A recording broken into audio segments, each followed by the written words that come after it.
peur de devenir fou ou d'être fou.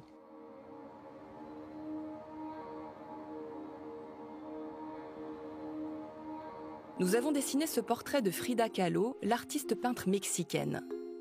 Pendant que Nicolas reste sagement dans cet appartement loué pour le tournage, sans possibilité d'en sortir, nous allons afficher ce dessin à l'encre sur une place du centre-ville de Lyon.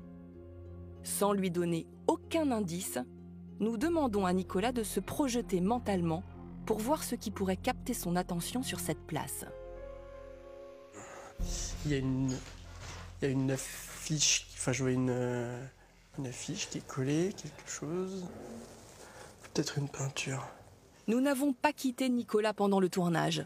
Impossible donc pour lui d'être allé voir par lui-même, ni d'avoir reçu une quelconque information par téléphone. Oh merde, ça me fait penser à un truc de Frida Kahlo, un truc comme ça. Non, c'est pas ça. Si, c'est ça. De quoi? C'est Frida Kahlo? Ouais. Arrête. Si.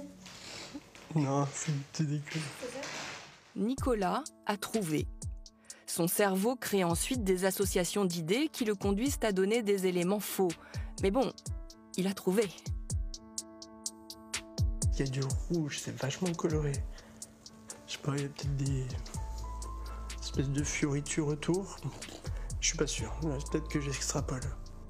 Il est temps maintenant d'aller sur place pour vérifier et voir le dessin de ses propres yeux. Ah merde, maintenant il n'y a pas de couleur. Pourquoi est-ce que j'ai capté la couleur? Parce que Frida Kahlo, il y a beaucoup de couleurs. Mais là, force est de constater que l'image en elle-même n'a pas de couleur. Donc, il y a un décalage entre l'objet et les concepts qui entourent l'objet. Incroyable. Bah si, moi j'y crois vu que je le vis, donc ouais. Est-ce que Nicolas va très bien dans sa tête? Il n'y a pas de pathologie psychiatrique derrière le cas de Nicolas qui puisse expliquer tout ce qu'il nous raconte? Non. Étonnamment, Non. il est complètement clair dans sa tête. Et il fonctionne extrêmement bien dans son quotidien. Je veux dire, il est très bien inséré socialement, il est très apprécié dans son travail, il a une vie affective, enfin, il a une vie, tout ce qu'il y a de plus normal. Et c'est étonnant, mais on pourrait dire que c'est quelqu'un qui a les pieds vraiment sur terre en plus. Et c'est ça qu'on aimait bien, c'est qu'il a une façon d'en parler qui est très... Ah oui, il est très rationnel dans sa façon de vivre l'irrationnel. Bon, il n'y en a pas beaucoup, des comme Nicolas. Nous, depuis 20 ans, on rencontre plein de gens, des gens qui ont des capacités hors normes, mais des gens qui en ont autant que Nicolas, qui les maîtrisent aussi bien, on n'en a pas rencontré d'autres. Et qui les vivent aussi bien. Et qui les vivent aussi bien. Qui reste très clair.